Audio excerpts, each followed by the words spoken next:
नमस्कार, आप देख रहे हैं प्रदेश का नंबर 1 और सबसे भरोसेमंद चैनल इंडिया न्यूज हरियाणा। ये है बड़ी बहस और मैं हूं आपके साथ मुकेश राजपूत। आज हम एक बार फिर चुनावी चर्चा करेंगे। हम बताएंगे चुनाव चर्चा और सियासी शोर जो हर जगह अब सुनाई देने लगा है। चुनाव की सुगबुगाहट आम आदमी के बीच पहुंच चुकी है, तो सभी जो राजनीतिक दल हैं उनकी नज़र वोट बैंक पर है। सियासी दल मतदाताओं को रिझाने की कोई कोर कसर नहीं छोड़ रहे हैं। भारतीय जनता पार्टी हो, कांग्रेस हो, इनेलो हो या फिर जेजेपी, अलग अलग मुद्दों के सहारे सत्ता के शिखर पर पहुंचने के लिए प्रयास कर रही है।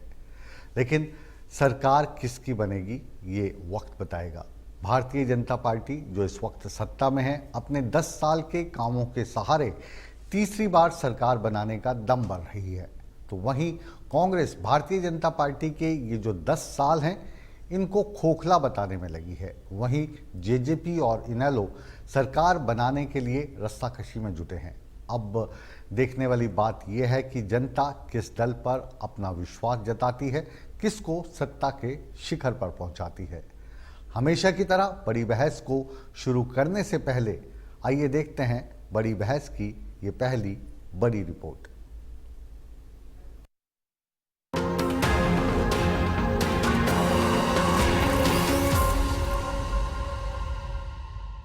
साल 2024 के चुनावी समर के बीच हरियाणा में विधानसभा चुनावों का रण सज चुका है। कभी भी विधानसभा चुनाव का ऐलान हो सकता है। हरियाणा विधानसभा का कार्यकाल 3 नवंबर 2024 को खत्म हो रहा है। ऐसे में चुनाव आयोग को 3 नवंबर से पहले नई सरकार का गठन करना है। वहीं सियासी पंडितों का कहना है कि अक्टूबर के पहले या दूसरे सप्ताह में हरियाणा में विधानसभा चुनाव हो सकते हैं। ऐसे में सत्ता और विपक्ष ने चुनाव फतह करने के लिए जोरदार लॉबिंग कर गठजोड़ का रोड मैप तैयार कर लिया है। विधानसभा चुनावों को लेकर पार्टियों के नेता अपने अपने क्षेत्रीय मुद्दों को लेकर जनता के बीच पहुंच रहे ताकि विधानसभा चुनाव में जीत हासिल की जा सके। विधानसभा चुनाव की तैयारी तेज, राजनीतिक दलों ने तेज किया चुनावी मंथन। हरियाणा बीजेपी में लगातार बैठकों का दौर जारी। प्रदेश में तेज हुई हिसाब किताब की राजनीति। कांग्रेस का हरियाणा मांगे हिसाब कैंपेन। बीजेपी ने शुरू किया जवाब दे हुड्डा कैंपेन। जेजेपी की सभी जिलों में पार्टी कार्यकर्ताओं के साथ बैठक। जेजेपी ने संगठन का नए सिरे से किया गठन। इनेलो बीएसपी के बीच गठबंधन। इनेलो 53 सीट तो बीएसपी 37 सीट पर चुनाव लड़ेगी। आम आदमी पार्टी भी मिशन हरियाणा में जुटी। हरियाणा में आपका सभी 90 सीट पर चुनाव लड़ने का ऐलान। आम आदमी पार्टी ने बदलाव रैली के जरिए फूंका बिगुल। वहीं सत्तारूढ़ बीजेपी तो 10 साल से विपक्ष में बैठी कांग्रेस पार्टी के साथ साथ सूबे की क्षेत्रीय पार्टी के नेता जनता के बीच जाकर चुनावी मुद्दे भुनाने में लगे हैं ताकि विधानसभा चुनाव के रण में सियासी तापमान में अपनी मौजूदगी दर्ज करवा सकें। लगातार तीसरी बार हरियाणा प्रदेश में कार्यकर्ताओं के दम पर ही जनता का आशीर्वाद लेकर सरकार बनाएगी और उसी कड़ी में हमारे बूथ तक के कार्यकर्ता योजनाबद्ध ढंग से सरकारी योजनाओं की पूरी जानकारी लेके जनता के बीच में जाएंगे। इसी प्रकार का हम कार्यकर्ताओं की मीटिंग जो त्रिदेव की है, पन्ना प्रमुख तक की बैठक करके और हरियाणा प्रदेश में तीसरी बार भारतीय जनता पार्टी की सरकार नायब सिंह सैनी जी के नेतृत्व में बने, ये हरियाणा प्रदेश की जनता ने मन बना लिया है और उसी के लिए हम जनता के बीच में जाने। लेकिन 5-7 फैसले हम मुख्य कर चुके हैं, उनको मैं कह के जा रहा हूँ, जो कहते हैं वो करते हैं। हम क्या करेंगे, हमारी सरकार आई कांग्रेस पार्टी की तो पहला काम करेंगे, हम अपने बुजुर्गों की पेंशन 6,000 रुपये महीने करेंगे। और जो गरीब आदमी की जो महंगाई बढ़ रही है उसमें बिजली का बड़ा भारी वो है, महंगी हो रही है, 300 यूनिट बिजली माफ करेंगे। और गैस सिलेंडर जो है 400 का था आज हमारे समय में, और अब 1000 को पार कर गया। कांग्रेस की सरकार आएगी तो 500 रुपए का गैस सिलेंडर मिलेगा। और इसी प्रकार से 100 गज के प्लॉट 4 लाख के करीब हमें दे दिए थे, 3 लाख चिन्हित कर रखे, लेकिन उन्होंने स्कीम बंद कर दी। तो कांग्रेस की सरकार आते ही वो स्कीम फिर शुरू करेगी गरीब को, शेड्यूल कास्ट को, बैकवर्ड क्लासेस को 100-100 गज के प्लॉट देगी और साथ के साथ 2-2 कमरे का मकान भी बना के देंगे। क्षेत्रीय दल काम करेंगे, बदलाव लाएंगे और मैं तो ये मानता हूं कि कोई रिमोट कंट्रोल से चलने वाली सरकार की बजाय अपने प्रदेश की सरकार बनाए। हरियाणा की जनता भी यही चाहती है। प्रदेश है, पूरे प्रदेश के अंदर है। ये आने वाले समय में बहुजन समाज पार्टी और Indian National Lokdal Party Haryana से बदलाव की शुरुआत करने जा रहे हैं। लगातार प्रदेश को कमजोर किया। 10 साल कांग्रेस ने लूटा, 10 वर्ष हो गए भारतीय जनता पार्टी को इस प्रदेश को लूटते हुए। अब लोग ये आज एक दूसरे से हिसाब मांगने की बात करते हैं। ये तो हिसाब एक दूसरे का करेंगे कि नहीं करेंगे। हमारी पार्टी सत्ता में आने के बाद इनका हिसाब जरूर करेगी। काबिले गौर है कि हरियाणा में होने वाले विधानसभा चुनावों की लड़ाई किसी भी पार्टी के लिए आसान नहीं रहने वाली है। ऐसे में प्रदेश में विधानसभा चुनाव को लेकर जनता के हाथ में 90 विधानसभा सीट का सियासी हिसाब विधानसभा चुनाव में कितना आसान रहने वाला है, ये तो चुनाव का परिणाम ही बताएगा। Bureau report, India news, Haryana. तो बड़ी बहस की इस बड़ी रिपोर्ट को आपने देखा और पाया कि पार्टी चाहे कोई भी हो, हर नेता अपने पक्ष में वोटर्स को निझारने की कोशिश कर रहा है। इसी मुद्दे पर आज बातचीत हम करेंगे। हमारे साथ हरियाणा की चारों मुख्य पार्टियों के प्रवक्ता मौजूद हैं। हमारे साथ पंकज बेनीवाल साहब जुड़े हैं भारतीय जनता पार्टी से, नीरज गुप्ता जी हमारे साथ जुड़े हैं कांग्रेस से, विवेक चौधरी जेजेपी का प्रतिनिधित्व करेंगे और अमनदीप केसरी इनेलो के प्रवक्ता के तौर पर अपनी पार्टी का प्रतिनिधित्व करेंगे।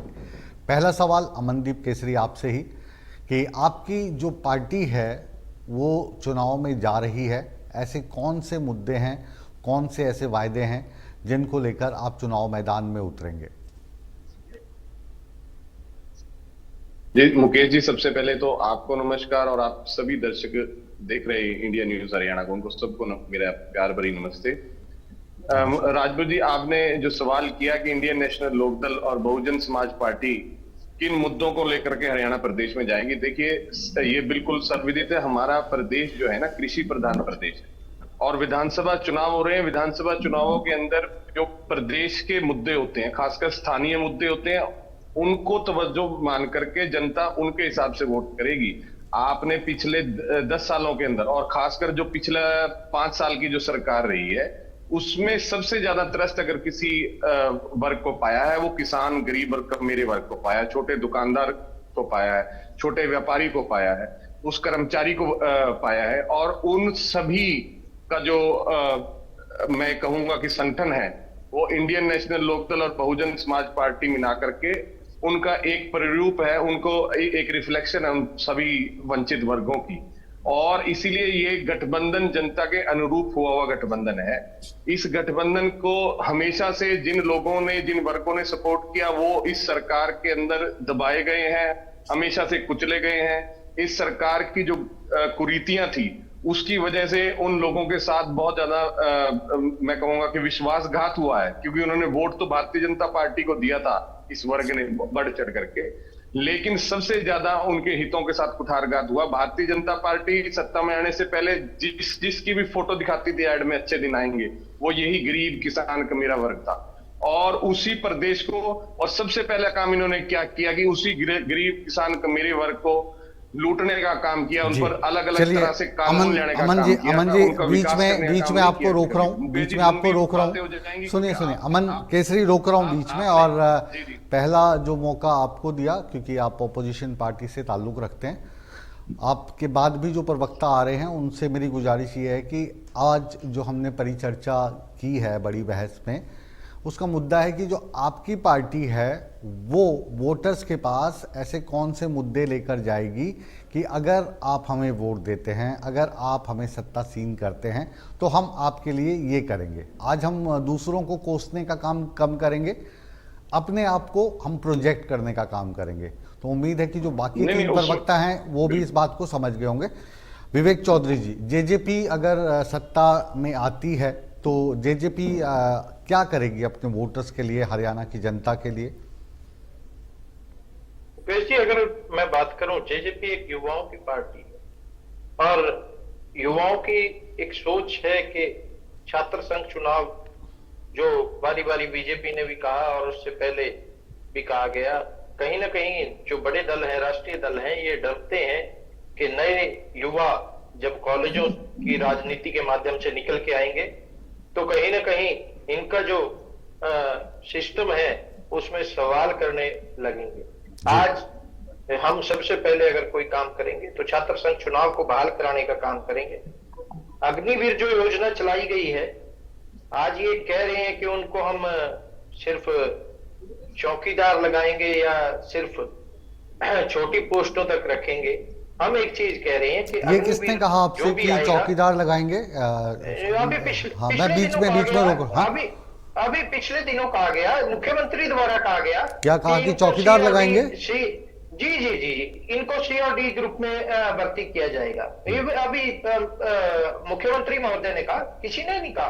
पता नहीं, हमने तो जहां तक सुना, मुझे भारतीय जनता पार्टी का प्रवक्ता तो बनना नहीं है, लेकिन जहां तक हमने सुना इन्होंने कहा कि जो अर्धसैनिक बल हैं, पुलिस हैं, उनमें 10% की जो आरक्षण की सुविधा इनको दी जाएगी। तो मतलब आपकी जो मुख्य कार्य होगा उसका लबोलबाब चौधरी साहब ये कहें कि जो युवा हैं उनको संगठित करके आप हरियाणा का विकास करेंगे, जिसमें छात्र संघ के चुनाव हों और अग्निवीर वाली जो योजना है इसकी आप मुखालफत करेंगे। जी मुकेश जी, पूरी तो कर दूं बात जी। मुख्यमंत्री महोदय ने कहा था कि हाँ सी और डी में लगाएंगे, जबकि सी के लिए जो क्वालिफिकेशन है वो ग्रेजुएशन है। और जो भी युवा जाते हैं 18 से 21 साल के जाते हैं, 24 साल जाते हैं, वो ग्रेजुएशन नहीं होते, 10th और +2 होते हैं। हमने यही बात कही कि अग्निवीर से जो भी आएगा उसको फ्री एजुकेशन दी जाएगी, चाहे वो हायर एजुकेशन में ग्रेजुएशन करना चाहे, पोस्ट ग्रेजुएशन करना चाहे, जो भी करना चाहे, उसके लिए हम आगे बढ़ने का काम करेंगे, उसे पढ़ाने का काम करेंगे ताकि वो अच्छे पदों पे जाके बैठ सके। अगर बात की जाए जिस तरह छात्रों के लिए आज बसें तो चलाने की घोषणा की गई थी, बसें कही गई थी, आज आप अपने चैनल के माध्यम से ग्राउंड पे अगर कवर करेंगे, किसी भी छात्र को वो बस नहीं मिल रही जो पिंक बस चलाई गई थी। जी। हमने यही बात कही है कि छात्रों को कॉलेज तक पहुंचाने के लिए जो स्टूडेंट पास बनते हैं उसमें जो दिक्कतें आती हैं उनको हटाने का काम करेंगे। जब स्टूडेंट का एडमिशन किसी कॉलेज में होगा उसका ऑटोमेटिक पास बनेगा। हमने 2 व्हीलर की रजिस्ट्रेशन जो है उसको बिल्कुल फ्री करने की बात कही है कि युवा जब भी कोई युवा है, गरीब आदमी है, वो 2 व्हीलर लेता है तो उसके ऊपर बहुत भारी भरकम एक टैक्स लगा दिया जाता है, उसे हम फ्री करने का काम करेंगे। खिलाड़ियों का जो डेली की डाइट का बजट है उसे हम 1000 रुपए करने का काम करेंगे। अगर तमाम नौकरियों की बात करूं, नौकरियों में फॉर्म तो भरवा लिए जाते हैं, चाहे बीजेपी की सरकार रही चाहे कांग्रेस की सरकार रही, बारी बारी उनसे पैसे लिए जाते हैं और सिलेक्शन होती नहीं, पेपर लीक हो जाते हैं। हमने एक ही बात कही है कि एक बार 500 रुपए जमा कराएंगे, उसके बाद जितने मर्जी फॉर्म भरें उनसे कोई पैसा नहीं वसूला जाएगा। जी चलिए, वापस आपके पास आऊंगा। नीरज गुप्ता जी का रुख करते हैं। कांग्रेस क्या करेगी जी अगर सत्ता में आती है तो? देखिए, पहले भी हमारे हरियाणा में 2004 से 2014 में कांग्रेस सरकार थी। नीरज जी, थोड़ा सा जो आपका कैमरा फोन है उससे आप हल्का सा पीछे हो जाइए, आपका जो सिर है वो कट रहा है। हाँ हाँ, बस ठीक है सर। जी बिल्कुल। हाँ देखिए, हरियाणा में कांग्रेस सरकार 2004 से 2014 तक थी। तब की स्थिति और आज की स्थिति में बहुत फर्क है। तब हरियाणा रोजगार में नंबर 1 था, प्रति व्यक्ति आय में नंबर 1 था, कानून व्यवस्था में नंबर 1 था।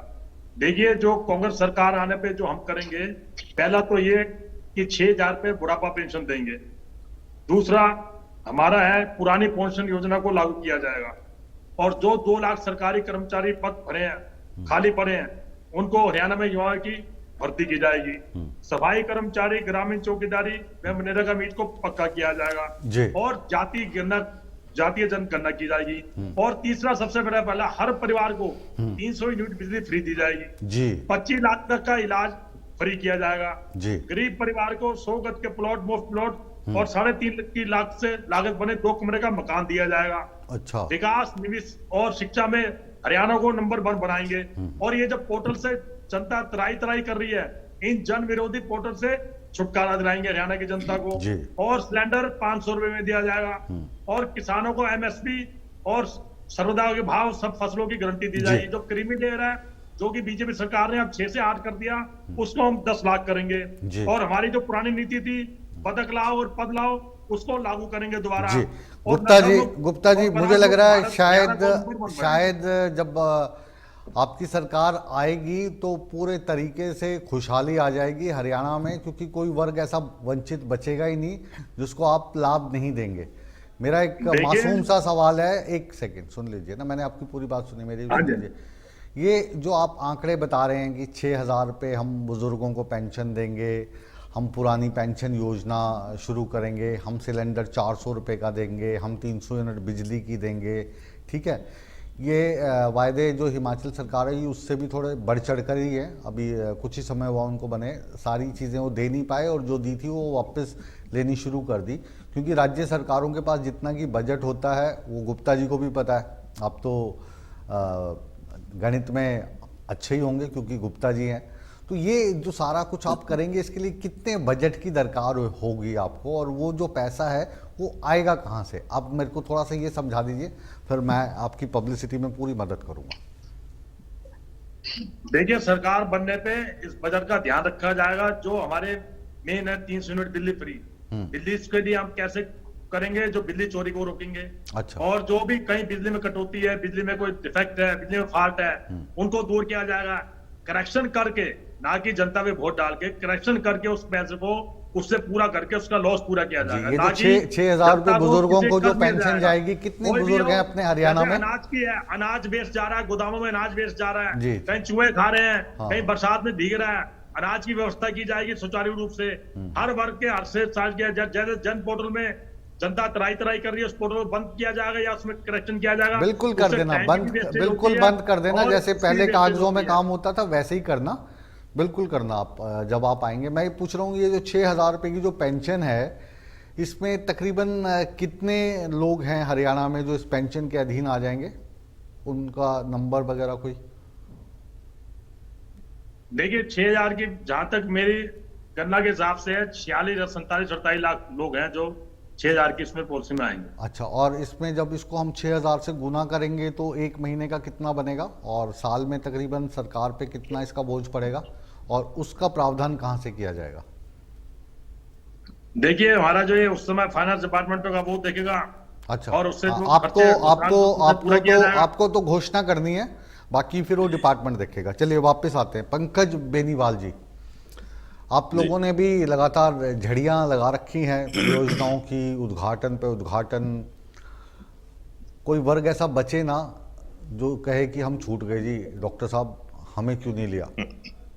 तो आपसे भी मैं पूछूंगा, जो घोषणाएं आप कर रहे हैं वो पैसा पूसा आएगा कहाँ से? क्योंकि नीरज गुप्ता जी ने तो बिल्कुल साफ कर दिया, कहते वो बाद में अकाउंट्स वाले देखेंगे, हमें तो ये करनी है घोषणा। जी नमस्कार मुकेश जी, सभी साथियों नमस्कार, सभी दर्शकों मेरा नमस्कार। देखिए, बिल्कुल ठीक सटीक सवाल हैं आपके कि हमारे मुद्दे क्या होंगे। जो बौछार लगा रखी है, जो झड़ी लगा रखी है, आपने भी ठीक शब्द यूज किया कि घोषणा होगी, उनका बजट कहाँ से होगा?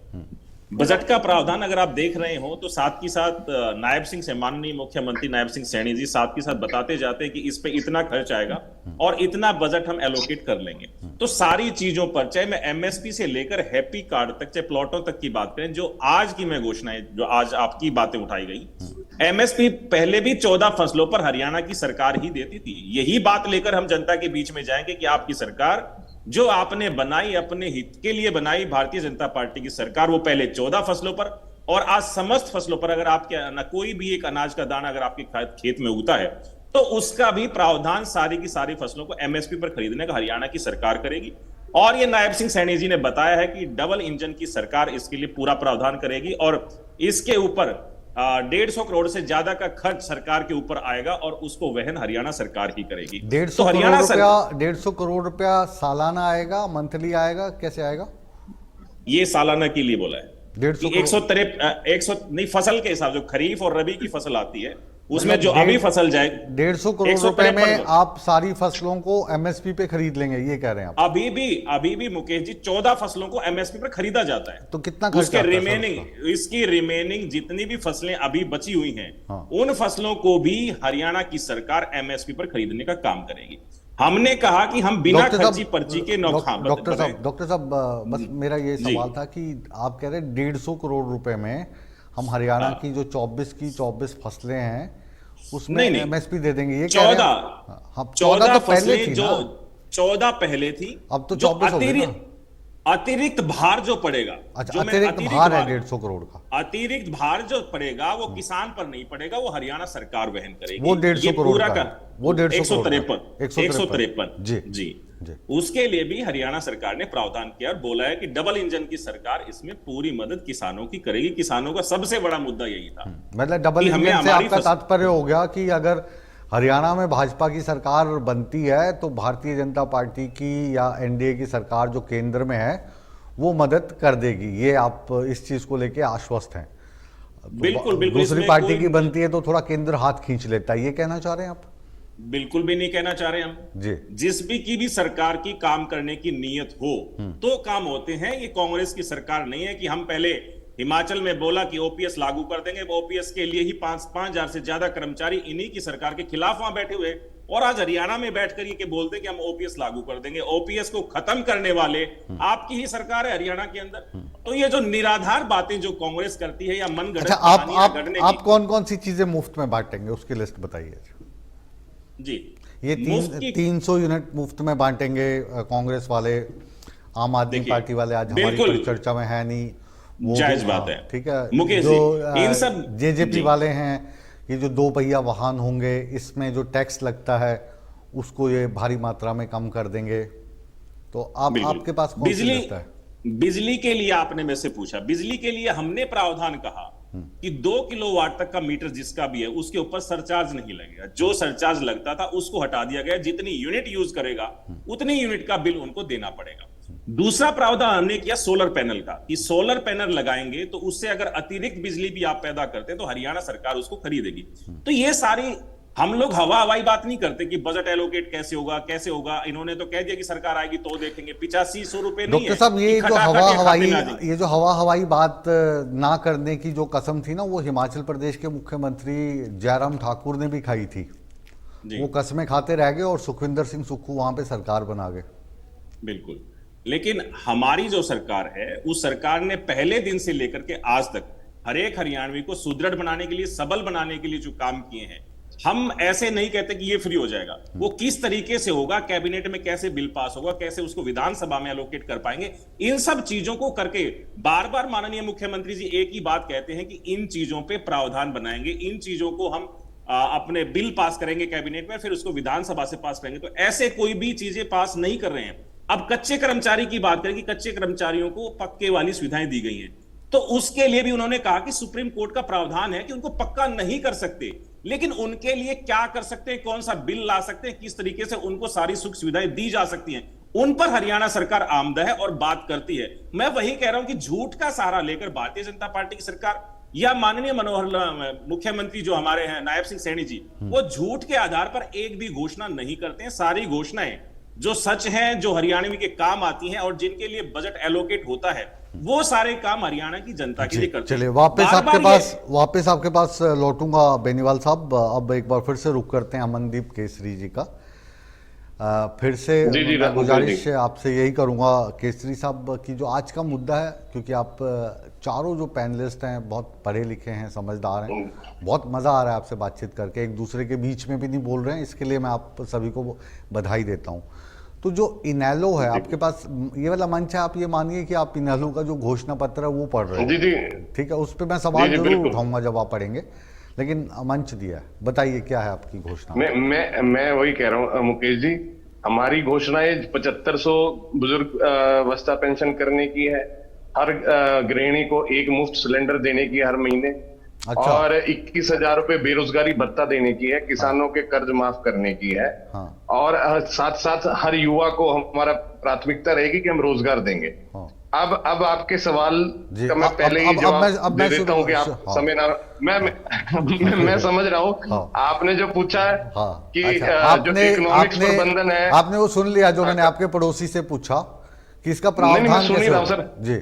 हाँ, मैं बिल्कुल तो ये आपने, और मैं बधाई दूंगा, आपने पूछा और हमें मौका दिया, क्योंकि ये जितने भी पैनलिस्ट बैठे हैं इनकी पार्टियों ने क्या दुर्दशा करी हरियाणा के, इनके ऊपर कुछ नहीं बोलना है, आपने अपनी बात करनी है। चलो आप अतीत में जाइए, चौधरी ओम प्रकाश छोड़ दो चौटाला ना, जी जब जो इस अतीत प्रदेश में गए उनका। अरे सर मैं वहां से हाँ। आपको अपने प्रबंधन की बात अतीत कराऊंगा में कि देखिए, हमने आपकी पार्टी ने भी गलतियां की होंगी। मैं आपसे नहीं पूछ रहा ना आपकी पार्टी ने फिर क्या क्या मैं- गलतियां की। हाँ, आप बताओ मुझे, मैं घोषणाएं बताओ और तर्क के साथ बताओ। सर मैं वही तो बता रहा हूँ आपको, यही तो पूछना कि ये पैसा आएगा कहाँ से, हाँ, कहाँ से इंतजाम करेंगे, ये पूछना था। तो सर वही तो बता रहा हूँ मैं, आप सुनो तो मेरी बात, बताओ आप तो सुनो सही, तो लो। फिर ही तो सुनूंगा ना। 2005 में अतीत में इसलिए लेके जा रहा हूँ क्योंकि सभी बड़े बड़े जो जितने भी एंकर, न्यूज एंकर हैं, बड़े बड़े पत्रकार हैं प्रदेश के, वो ये भूल गए कि चौधरी ओम प्रकाश चौटाला ने जिस दिन मुख्यमंत्री पद से इस्तीफा दिया था 2005 में, उस दिन हरियाणा प्रदेश का जो खजाना था वो सरप्लस में था। आज की तरह 3-5 लाख के करोड़ के घाटे में नहीं था। दूसरी बात, हरियाणा प्रदेश का प्रबंधन, खास करके चौधरी ओम प्रकाश चौटाला जी का जो वित्तीय प्रबंधन था, आप उठा करके देखिए, इंडिया न्यूज के सर्वे उठा करके देखिए, वैट लागू करने वाला पहला प्रदेश था। जिनको ये बार बार ये कहते हैं, हमें बदनाम करते हैं कि गरीब, ये किसानों की पार्टी है, इनको नहीं पता, ये अनपढ़ों की पार्टी है, फलाना पार्टी। अरे हमने वो काम करके दिखाए आज जिसके बलबूते पे हरियाणा की पूरी इनकम चल रही है। किसके केसरी जी, एक मिनट सर, केसरी जी भूल गए वो चीजें, क्योंकि आप बात कर रहे, सुनो आप बात कर रहे हैं, अब सुनो तो सही ना, आपके अरे, काम की बात बता रहा हूँ, यकीन कीजिए। आप बात कर रहे हैं 2005 की, ये चल रहा है 2024। इस बीच में ना एक नया जो बालक है वो पैदा हुआ और उसकी उम्र कितनी होगी? 18 साल। उसी 18 साल का अलग वो पैदा ही नहीं हुआ था। उस वोटर को बताइए आप जो 18 साल का, क्योंकि मैं वोट उसी के लिए तो बता रहा और था कोई जनाब, जाए ना जाए, आप- 18 साल वाला जरूर जाएगा, उसको शौक भी है वोट डालने का। मुकेश जी आपके साथ इतनी लंबी डिबेट करती, आपकी लाइन से कभी नहीं भटकता मैं उसी की बात बता रहा था। अब 18 साल वाला जो आज पैदा हुआ है, उसको मैं बता रहा था कि हरियाणा की आज सबसे बड़ी इनकम का जरिया जो है, गुड़गांव जैसे, फरीदाबाद जैसे सिटी, और खासकर गुड़गांव जैसे जहां पर IT सेक्टर करती है, हरियाणा प्रदेश का वित्तीय जो इनकम आती है 60 से 70% वहां से आता है। वो गुड़गांव चौधरी ओम प्रकाश चौटाला की सोच है, चौधरी ओम प्रकाश चौटाला के बसाया हुआ गुड़गांव है वो जो वित्तीय प्रबंधन। दूसरी बात, हरियाणा पंजाब जैसा प्रदेश नहीं है या हिमाचल, वो अपने आप में सक्षम है। मैं आपकी जानकारी के लिए, और सभी जितनी भी जनता हरियाणा प्रदेश की सुन रही है, हमारे पास इतने सक्षम संसाधन है कि हम ये सभी घोषणाएं खुद से कर सकते हैं। हाँ, एक और मैं प्लस पॉइंट क्यों बताऊंगा, ये क्यों नहीं कर पाती, क्योंकि ये है राष्ट्रीय पार्टियां, इनको चंदा देना है अपने मुख्यालय में, हमें किसी को कोई चंदा नहीं देना, किसी को कोई जवाब नहीं देना। इनको रेवड़ियां बांटनी है पूंजीपतियों को, हमें किसी को कोई रेवड़ी नहीं बांटनी, किसी का पूंजीपति का टैक्स नहीं माफ करना। हमारे पास जितना हरियाणा का पैसा आएगा, हम उसके लिए खुद ही जवाब दें। हमारे ऊपर कोई नहीं बैठा दिल्ली के अंदर फोन करने वाला। करेंगे क्या ये तो बता दो। अब आप देखो फुटेज खा रहे हो। मैं कैलकुलेशन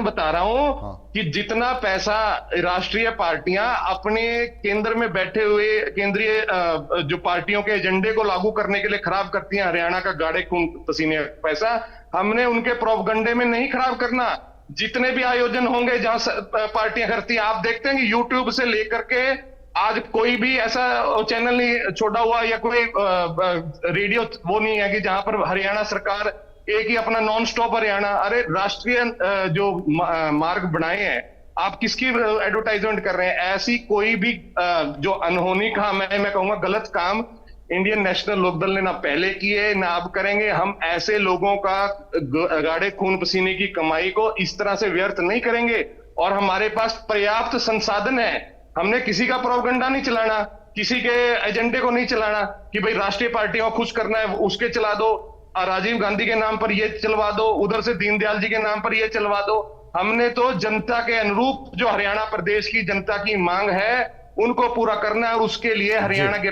पास पर्याप्त संसाधन है। अगर कोई प्रवक्ता और आपको ये डाउट है कि हरियाणा के पास पर्याप्त संसाधन नहीं है, उसको भी मैं क्लियर कर दूंगा, तथ्यों के साथ क्लियर कर दूंगा। हमारे पास इतने संसाधन है कि हम ये सभी घोषणाओं को अपनी ही कमाई से पूरे कर सकें। सिर्फ लगन और नियत होनी चाहिए, क्योंकि हमने किसी को ऊपर पैसा नहीं देना। मोटा आपने बता दिया केसरी साहब, और मैं समझ पा रहा हूं कि अगर मैं आंकड़ों की बात करूंगा तो वो उसमें आप उलझ जाओगे। अगली डिबेट में कर लेते हैं। चौधरी साहब बात करिए, आंकड़ों के साथ आपने आंकड़ा तो एक भी नहीं दिया, आंकड़ा तो एक भी नहीं दिया। आप तो ये कह रहे हो कि हम सक्षम हैं, गुरुग्राम हमारे पास है, हम वहां से कमा के कर देंगे। मैं स्पेसिफिक सवाल पूछ रहा हूँ ना, जैसे कांग्रेस के जो प्रवक्ता थे गुप्ता जी, उन्होंने कहा कि मैं इतने पैसे बढ़ा दूंगा। मैंने उससे पूछा जी 47 लाख अगर बुजुर्ग हैं उनको 6,000 के हिसाब से पेंशन दोगे तो पैसा कहां से आएगा? ठीक है, अभी अगर उन्होंने वो भाई होमवर्क साहब- किया होगा तो बताएंगे अगले उसमें। वैसे ही अगर मेरी आपके बात पास सुनिए। आपका जो घोषणा अरे पत्र आप है यार, या आप अंदर मेरा की बात सुन है तो तो लो, उसके मेरा- लिए मैं अमाउंट की बात पूछ रहा हूँ कि पैसा कहाँ से आएगा। अमाउंट सुन लो, आप अमाउंट तो सुन लो।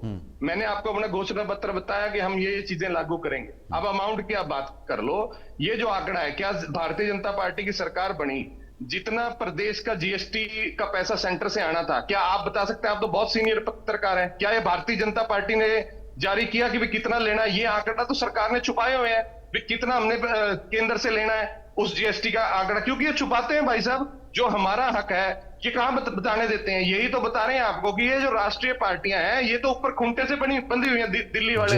ये तो उनके कहने से दूध देती हैं।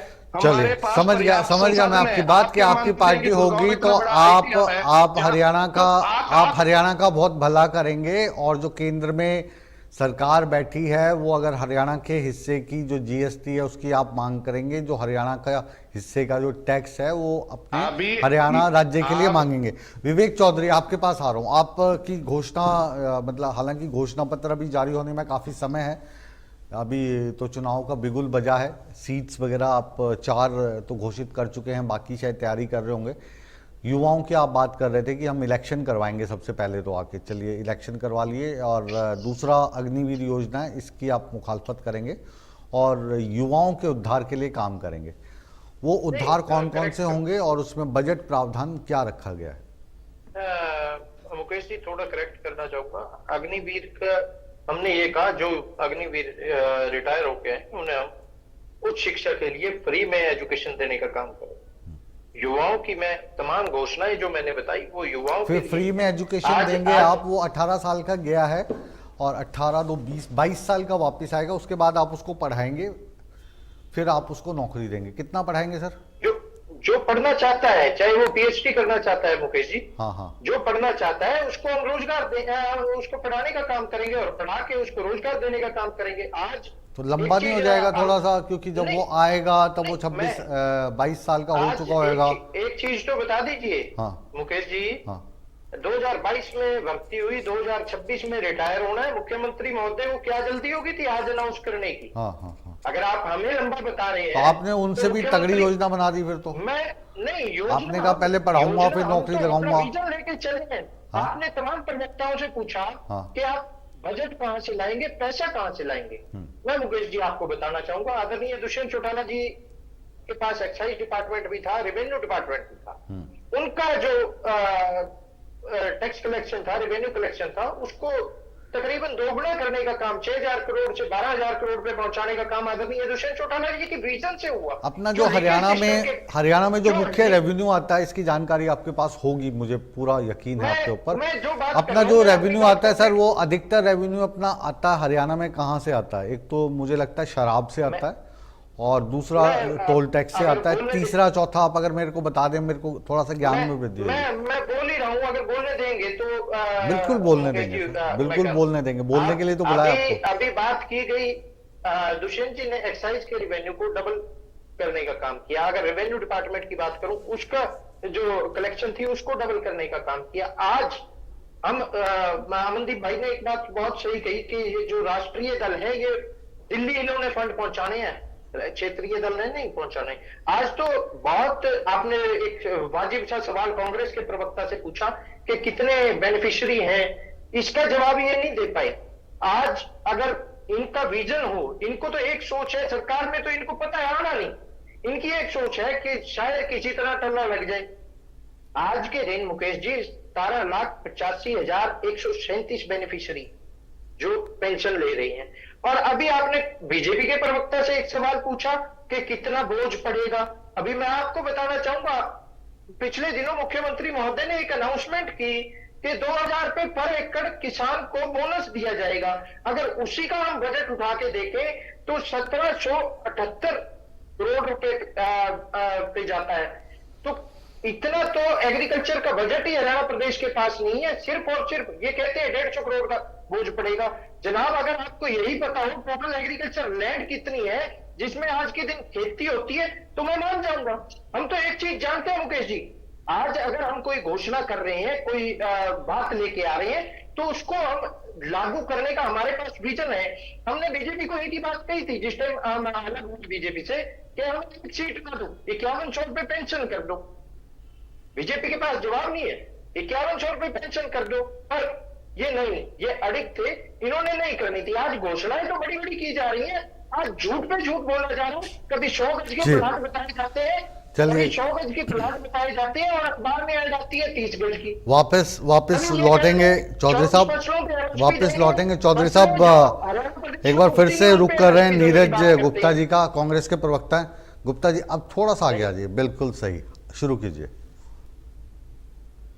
मुकेश जी ऐसे तो बात नहीं हो पाएगी, बीच में तो बात तो कर रहे हैं ना सर। अब आप क्या चाहते हो, मैं आपको कंटिन्यू बोलने दूं, दूसरे प्रवक्ता के पास ना जाऊं? तो 1 घंटे का ही समय है ना। सबको मिला उतना मेरे को मिल जाए। चलिए आप बोलिए, आप बोल दीजिए, आप गुस्सा मत कीजिए, बोलिए जो रह गया। मैं तो एक ही बात कह रहा हूँ ना, जो बातें की गई है, एमएसपी का जिक्र किया गया, मैं तो बीजेपी की प्रवक्ता से कहता हूँ कि अगर जिस दिन से नरसिंह सिंह सैनी कुर्सी पे बैठे हैं, अगर इन्होंने 14 फसलों पे भी एमएसपी दे दिया हो तो बताने का काम करें। ये तो जो बड़ा बड़ा सिस्टम था उसको कोलैप्स करने का काम इन्होंने किया। जो 72 और 48 घंटे में डायरेक्ट पेमेंट किसानों के खाते में डाल रहे थे, इन्होंने 1.5 महीने में डाली। क्यों ऐसी नौबत आन पड़ी? आज उन फसलों की बात करते हैं जो हरियाणा प्रदेश के अंदर उगती ही नहीं। नारियल नारायण जी के खेत में उगता हो या बेनीवाल साहब के खेत में उगता हो, तो आप रोज नारियल लेके आ जाते हो। ये जो नारियल है ना जी पंकज बेनीवाल साहब, ये नारियल बहुत दुख देगा आपको, ये मैं बता रहा हूँ। ये जितना भी चुनाव प्रचार है, ये नारियल के आसपास घूमेगा। नहीं, जितनी Actually, मुकेश जी की गई है, सिर्फ और सिर्फ ये कह रहे हैं झूठ नहीं बोलते, ये झूठ ही झूठ बोलते। आज सरकार के पास जितना बजट है उससे फालतू की है। लेकिन इनको जो झूठा साबित करने का जो कार्य आपने शुरू किया है ना सर, कड़वा है ये, लेकिन जब 4.5 साल आपने सत्ता भोग ली, उसके बाद आपको ये झूठे दिखने लगे। ये आपको 4.5 साल सत्ता में रहते हुए बार सुशील जी ने एक बात कहने का काम किया कि हरियाणा स्टाफ सिलेक्शन अपने काम में सही नहीं कर रही और फेल है। आज युवाओं के रोजगार के लिए बारी बारी दुष्यंत जी ने कहा कि हरियाणा स्टाफ सिलेक्शन चलिए, मुझे लगता है अब आपने अपनी बात कह दी होगी। अब हम अगले प्रवक्ता का रुख कर सकते हैं। छोटी सी कंप्लीट कर रहा हूँ जी कीजिए। ये बात कर रहे हैं कि तमाम मंत्री झूठ बोलने की काम कर रहे हैं। पिछले दिन इनके निकाय मंत्री ने अनाउंसमेंट की थी कि अब की बार एनडीसी की जरूरत नहीं होगी। अगर आप किसी भी नगर निगम में बिजली का काम करें अपने उसको, तो वहां पता लगेगा कि एनडीसी के बिना आज भी रजिस्ट्री नहीं होगी। ये बातें तो करते हैं, थोड़ी सी बारिश आती है उसमें शहर तमाम शहर का चैनल दिखाने का काम करता है, जलमग्न हो जाता है। इनके मंत्री हर एक बात कहते हैं आपकी बात फ्लड नहीं आएगा। हमारे शहर से मैं बिलोंग करता हूँ, शहर में मात्र 3 घंटे की बारिश में पूरा शहर जलमग्न, और अम्बाला शहर दुकान के यहाँ तक की जी। चलिए चौधरी साहब, अब माफी के साथ आपको रोक रहा हूँ, क्योंकि आप बेशक अपने घर में पता कर लीजिए, आपकी आवाज़ भी ब्रेक हो रही है और मुझे लगता है पूरी बात आपने कर ली होगी। थोड़ा नेटवर्क की दिक्कत रहती है शायद आप जहाँ पे बैठते हैं। वापस आपके पास लौटने की कोशिश करूँगा अगर समय रहा। जी गुप्ता जी आपके पास आ रहा हूँ। आप जी जो जमा घटाओ आपने जो मुझसे पूछा, मैं उस बात पे पहले जवाब देना चाहूंगा। बिल्कुल बिल्कुल बिल्कुल। जो हमारी सरकार, जो हमारी कांग्रेस पार्टी ने घोषणाएं करी हैं, वो हमारे कोई नई घोषणाएं नहीं है। वो उन घोषणाओं को हमने पहले भी पूरा करके दिखाया जब 2004 से 2014 की सरकार थी। चाहे उससे 500 रुपए सेंटर हम पहले भी 500 रुपए दिए है, तो पहले भी उसके लिए बजट का पूरा अरेंजमेंट रखा गया है। कोई नई घोषणा नहीं है जिससे बहुत बड़े, और कहीं भी आप देखिए टैक्स कलेक्शन बढ़ाएंगे, दिल्ली की चोरी रोकेंगे, किसी भी चीज की कहीं मतलब आप ये कह रहे हैं जो 2005 में रेट थे वही आप 2024 में दे देंगे? ये आपको ये वाली बात गुप्ता जी प्रैक्टिकल लगती है? सुनिए आप बिजनेस करते होंगे, आप दुकान करते होंगे, फैक्ट्री चलाते होंगे या कहीं पे काम करते होंगे, सैलरी होंगे, तो जो 2005 में जिस व्यक्ति की पेंशन थी, माफ कीजिएगा, तनख्वाह थी, वो 2024 में बढ़ी होगी ना? देखिए मुकेश जी, मैंने पेंशन की बात नहीं की, मैंने सिलेंडर का एग्जांपल दिया है। कुछ घोषणाएं इसमें हमारी नहीं है। तो 2005 में पेट्रोल का क्या रेट था सर? हाँ जी, 2005 में पेट्रोल का क्या रेट था? 2000 पेट्रोल में 40 रुपए लीटर करीब रेट था। हाँ, आज कितना है? आज 100 के करीब है। तो आप दे सकते हो आज की डेट में आप सरकार में आ जाए तो 40? सर पेट्रोल का हमने कोई वादा नहीं किया, पेट्रोल सेंटर का मामला है। सिलेंडर और पेट्रोल एक ही चीज है सर? नहीं सर, पेट्रोल का वो वादा, सिलेंडर का मैंने वादा किया। अच्छा चलिए ठीक है, बोलिए, आगे बोलिए। हाँ देखिए, किसानों को एमएसपी आप देखिए जब कांग्रेस सरकार गई थी, जब हरियाणा पे 60,000 करोड़ का कर्जा था, आज 4.5 लाख करोड़ का कर्जा है। ये तो घोषणाएं देशों कर हरियाणा को कर्जा देके बना रहे हैं। ये अपनी घोषणाएं कहां से पूरी करेंगे? जो इनकी सीएम घोषणा करते जा रहे हैं, आनंद फानन में इतनी घोषणा कर चुके हैं, आज तक 9.5 साल की घोषणाओं का पता नहीं, 1 महीने में घोषणाएं कहां से पूरी कर देंगे? सिर्फ बीजेपी सरकार जनता को बेवकूफ बनाने का काम कर रही है। तो आज किसी वर्ग को उसने ऐसा ना हो जिसको ठगा नहीं, जिसको लाठी ना मारी हो, जिस वर्ग को लाठी मारी है उसके लिए घोषणाएं कर रही है। चाहे किसान और 750 किसान मर गए उनके लिए घोषणा कर दी, जबकि एमएसपी का कानून केंद्र सरकार बनाती है। चाहे कोई भी घोषणा करी, सरपंचों के लिए करी, किसके लिए करी, 40 दिन सरकार में ये पॉसिबल होगा? इनसे पूछिए, 9.5 साल क्यों नहीं? आज इनको इतनी घोषणाएं करने की क्या जरूरत पड़ गई आनंद फानन में? अगर इन्होंने इतना अच्छा काम आप इनकी घोषणाओं पर इतना ध्यान क्यों दे रहे हो? इनको करने दो घोषणाएं, आप अपना काम करो। जब 2014 में इनकी सरकार बनी, उससे पहले भूपेंद्र सिंह हुड्डा की सरकार थी। आप भूल गए? विज्ञापन अभी भी मेरे कान में गूंजते हैं, हमारा हरियाणा, नंबर 1 हरियाणा। आपने क्या एडवर्टाइजमेंट में कोई कमी छोड़ी थी उस वक्त? आपने कोई घोषणाओं में कमी छोड़ी थी क्या? चुनाव से पहले जो कांग्रेस पार्टी के नेता थे वो 1 महीने पहले, 2 महीने पहले घर पे जाके बैठ गए थे कि अब तो जी हम कोई घोषणा नहीं करेंगे, चुनाव आने वाले हैं। चुनाव में तो घोषणा होती है ना, तो इसमें इतना बुरा क्यों मानते हो? इनको करने दो। आप बताओ, आप की ये जो घोषणाएं हैं दमनी है? अपनी पार्टी के लिए कार्य करने के बजाय सत्तारूढ़ पार्टी को कोसते रहने से तो नहीं मिल सकता। कैंपेन बढ़िया चल रहा है, हम धरातल पे काम कर रहे हैं, जनता के बीच जा रहे हैं, जनता जनार्दन मानेंगे, जनता ये हिसाब करेगी। अगर हम सही काम करेंगे, हमारी घोषणाओं पर विश्वास होगा, जनता हमें वोट देगी और निश्चित तौर पे 36 बिरादरी का समर्थन हमें मिलेगा, हमारी सरकार बनेगी। ये फैसला जनता पे छोड़ देना चाहिए। मैं घमंड में नहीं कह सकता निश्चित तौर पे मेरी सरकार बनेगी, ये फैसला जनता करेगी। जनता किस पे विश्वास करती है, किस पे नहीं। जनता हमारे 2004 से 2014 के काम को देखेगी और इनके 2014 से 2024 से काम तो देखेगी। जनता को आज बेवकूफ नहीं बनाया जा सकता। जनता समझदार है, जनता हर चीज को समझती है, कौन सी सरकार उसके बढ़िया है, कौन सी सरकार उसके लिए सही काम किया है, चाहे कोई भी मैटर हो। बहुत अच्छी, जनता पे छोड़ देना चाहिए। बहुत अच्छी और बहुत बड़ी बात की कि घमंड नहीं करना चाहिए। जो जनता जनार्दन है, ये हम सब जो यहाँ पर बैठे हैं, टीवी पर बहस कर रहे हैं, या जो राजनीतिज्ञ हैं वो पूरे दिन भाषणबाजी करते हैं, उनसे बहुत तेज है जनता, और जनता सब जानती है। डॉक्टर पंकज बेनीवाल जी, जनता सब जानती है, ये कांग्रेस ही नहीं कह रही, मैं भी कह रहा हूँ। तो आनंद फानन में हम घोषणाएं करते जाएं, तो अगर जनता के लिए आपने 10 सालों में कुछ ऐसा काम नहीं किया होगा जो उनको पसंद आया हो, या कुछ ऐसी घोषणाएं होंगी जो उनको लगता है कि धरातल पे नहीं उतरेंगी, तो जनता को रिझा नहीं पाई हैं जो सत्तारूढ़ पार्टियां हैं। सत्ता बदलती रहती है, कभी 5 साल में बदल जाती है, कभी 10 साल में बदल जाती है। किसी की अच्छी किस्मत हो तो उन्होंने 35 साल तक भी सत्ता में रहे हैं। तो ये सारी चीज़ें हैं, तो वो कुछ ठोस चीज़ें जो आप जनता तक पहुंचा रहे हैं, और ऐसी चीज़ें जिसमें आप कहें कि हमारे मुख्यमंत्री नायब सिंह सैनी ने घोषणा कर दी, इसमें किसी अकाउंटेंट के लाने की ज़रूरत नहीं है, इसमें ये पैसा रखा, ये पड़ा है जी, यहाँ से उठाएंगे और उनको यहाँ से देंगे, किसी से पूछने की ज़रूरत नहीं है। देखिए मुकेश जी, भारतीय जनता पार्टी ने पहले दिन से लेकर 2014 में जब सरकार हुई तब से लेकर आज तक लगातार हरियाणवी को सुदृढ़ और सबल बनाने का हर बरकस प्रयत्न किया है। कांग्रेस के लोग कह रहे हैं कि हम पोर्टल को आते ही पोर्टल को खत्म कर देंगे। जरा जवाब दें नीरज गुप्ता जी कि पोर्टल खत्म कर देंगे तो जो बुजुर्गों की बैंकों में लाइन लगती थी, क्या इनको बैंकों में लाइन लगनी पसंद है क्या? पोर्टल में करेक्शन करेंगे। अरे आपने कहा कि बंद कर देंगे, आपने कहा बंद कर देंगे, अब आप करेक्शन पे आ गए। बेकार है, अब आप करेक्शन पे आ गए, अब आप करेक्शन पे आ गए, बंद करेंगे। जब पोर्टल सुविधा के कारण आप मानते हैं कि बुजुर्गों के खाते में जो पेंशन जा रही है वो ठीक जा रही है पोर्टल के माध्यम से?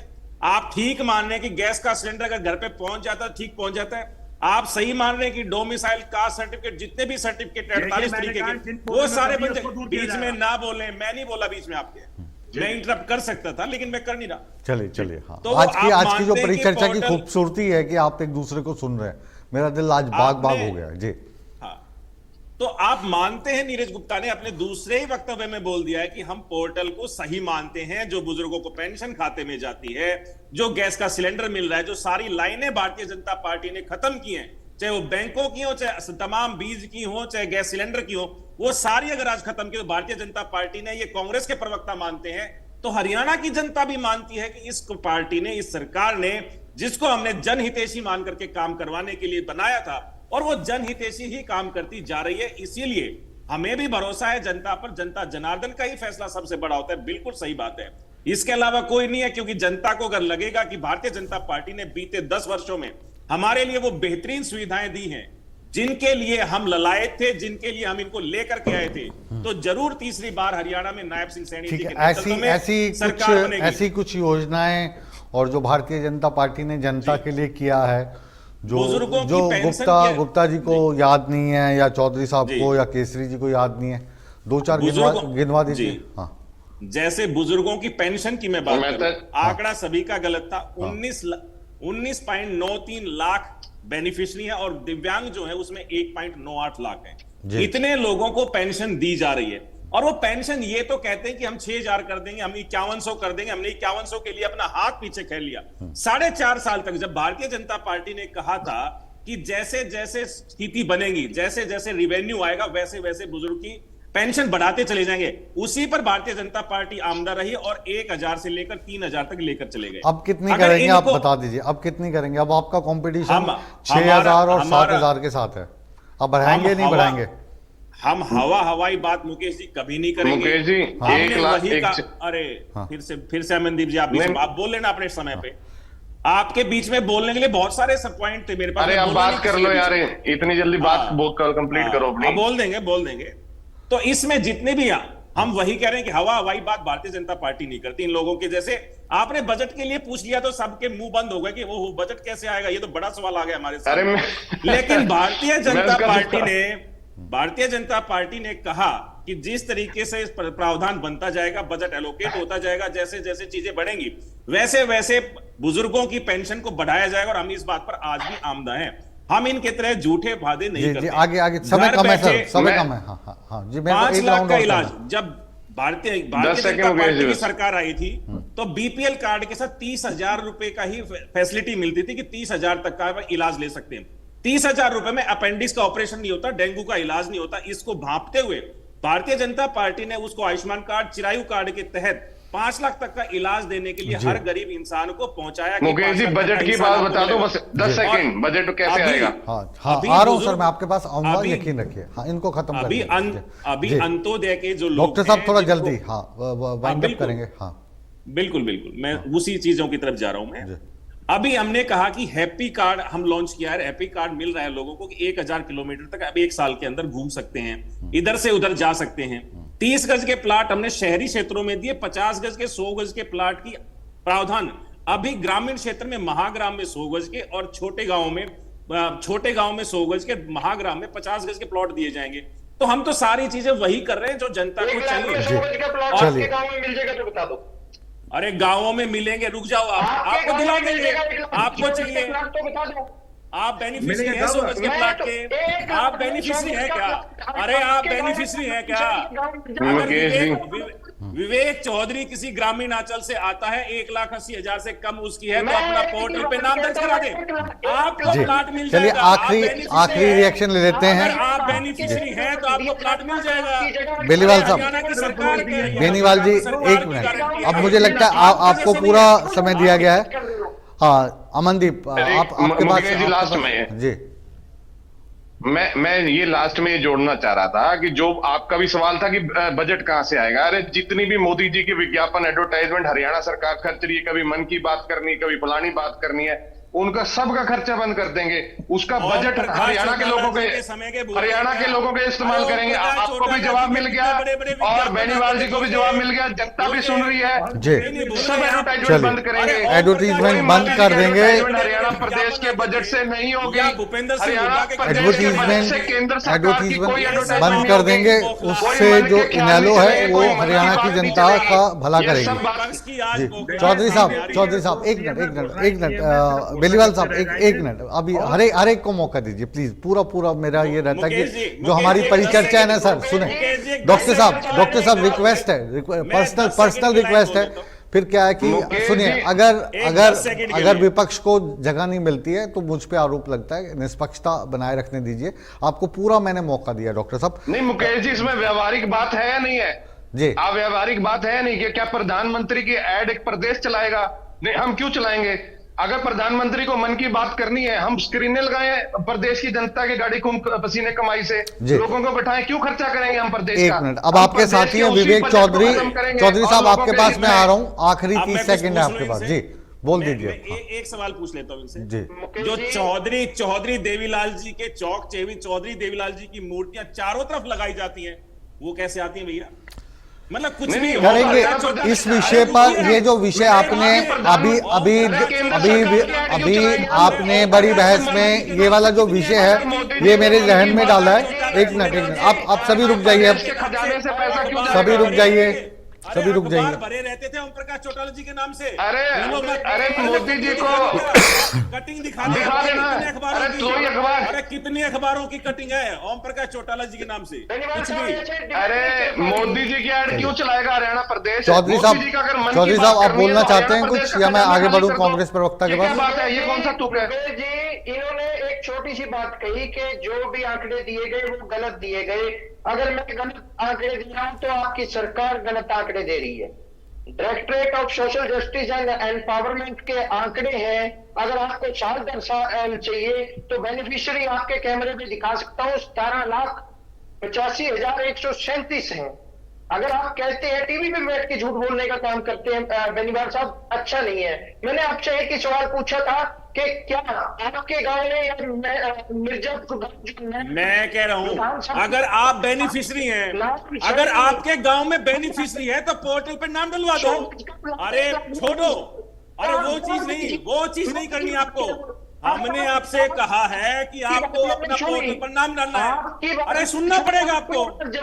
वो 30 गज के प्लाट की बात थी, 30 गज के प्लाट की बात थी ना, 50 गज के लिए कोई 50 और 100 गज के लिए कोई बात ही नहीं आई अभी तक। 30 गज के प्लाट के लिए बात हुई थी। जिनको 30 गज के प्लॉट नहीं मिले उनको 1 लाख रुपए दिया जाएगा। इस बहस के बाद जिनको 30 इस बहस के 30 बाद गज का प्लॉट नहीं इस मिला, वाले उनको मुद्दे 1 पे लाख रुपए 30 दिया गज 50 गज और 100 पे मेरी गुजारिश ये रहेगी चौधरी साहब को दे दिया जाए डॉक्टर साहब का नंबर और डॉक्टर साहब को चौधरी साहब का। तो एक बार डिस्कस कर लेना क्योंकि मेरे पास समय कम है। और गुप्ता जी नाराज हो जाएंगे। गुप्ता जी लास्ट में आपके पास आ रहे हैं। मुकेश जी आपसे हम ये पूछ रहे हैं 14 अगस्त है, कल आजादी का दिन होगा, तो इस आजादी की पूर्व संध्या पर सच्ची से बताइए कि जो घोषणाएं कोई भी पार्टी करती है, आज मैं इन सभी का कंबाइन करके आपसे पूछता हूं, उन घोषणाओं को अमली जामा पहनाने के लिए बात होती है या फिर एक ग्रुप में बैठ के कहते हैं जी ये भी डाल दो, जी वो भी डाल दो, ये मुफ्त में दे देगा, वो आम आदमी पार्टी वाला देने लग रहा है, यो हिना लो देने लग रही है, कांग्रेस वाला ने ये कह दी, मुख्यमंत्री ये कह गया, डालो। उसने 5 बोले हम 7 डालेंगे। और असल में फिर जनता जो है वो बेचारी ताली बजाती है। किससे सवाल कर रहे हैं हम? आपसे ले रहा हूं मैं कांग्रेस के गुप्ता जी से, नीरज गुप्ता जी। देखिए, हमने पहले मैं इनके जो बीजेपी प्रवक्ता साथी बोल रहे थे, अब इन्होंने 100 और 50 गज के प्लॉट की बात करी। इनको ये प्लॉट अब याद आ रहे हैं जब हमारी योजना को इन्होंने बंद किया, हमने 3.5 से 4 लाख के बीच गरीबों को 100 गज के प्लॉट दिए और खट्टर साहब ने आते इस योजना को बंद कर दिया। अभी इस घोषणा के करने की क्या जरूरत पड़ गई? आप इनको प्लॉट कैसे याद आ गया 9.5 साल बाद? कहाँ दिए जहाँ शमशान घाट थे, कहाँ दिए? नीरज गुप्ता जी, आप अपने गांव में बता देना, आप अपने गांव में बता देना। सारी घोषणा आपको याद आ रहे हैं आपको? अरे 3 लाख प्लॉटों के नाम तो गिना दो, बेनिफिशियरी लेके आओ कि 3 लाख ये बेनिफिशियरी है।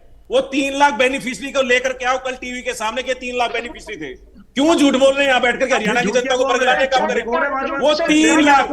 वो 3 लाख बेनिफिशियरी लेकर के आओ, 3 लाख बेनिफिशियरी ला करके दिखाओ ना आप। ऐसे आंकड़ों में झूठ बोलने की आवश्यकता नहीं है। क्या सारी घोषणाएं आपको याद आ रही हैं? अरे हम तो आखिरी दिन तक काम करेंगे। आपका झूठा मैनिफेस्टो थोड़ी ना है। अरे आपका झूठा मैनिफेस्टो थोड़ी ना है। अरे हमारी सरकार, हम काम कर रहे हैं। आप लोगों को परेशानी यही है कि मैनिफेस्टो कहां से बनाए। आपको परेशानी ये है कि आपके मैनिफेस्टो में कुछ नहीं बचा। एक लाइन के साथ इस बड़ी बहस को हम विराम देंगे। जो जनता बड़ी बहस को देख रही है उसको हम यही कहना चाहेंगे कि जो राजनीतिज्ञ हैं इनका काम राजनीति करना है और घोषणाओं के माध्यम से आप लोग इनके करीब आए, ये है। लेकिन जो हमने प्रोग्राम के बीच में भी कहा था और कांग्रेस के गुप्ता जी ने भी कहा कि ये जनता है, ये सब जानती है। बहरहाल अभी चुनाव में थोड़ा वक्त है, जनता खुद फैसला करेगी, लेकिन आप सभी पार्टियों के प्रतिनिधियों को हमने इंडिया न्यूज़ हरियाणा की बड़ी बहस में मंच दिया ताकि आप अपने दिल की बात, अपनी पार्टी की बात कह सकें और आपकी पार्टी की बात से, आपकी बात से आपके जो विरोधी हैं वो इत्तेफाक नहीं रखते तो वो इस पर बड़ी बहस कर सकें। बहरहाल आप सभी का बड़ी बहस में जुड़ने के लिए, अपने विचार साझा करने के लिए हम तहे दिल से आपका शुक्रिया अदा करते हैं। लेकिन आप कहीं मत जाइए, बने रहिए हमारे साथ, क्योंकि बड़ी बहस के बाद भी इंडिया न्यूज़ हरियाणा पर खबरों का सिलसिला हमेशा की तरह बदस्तूर जारी है। बने रहे हमारे साथ।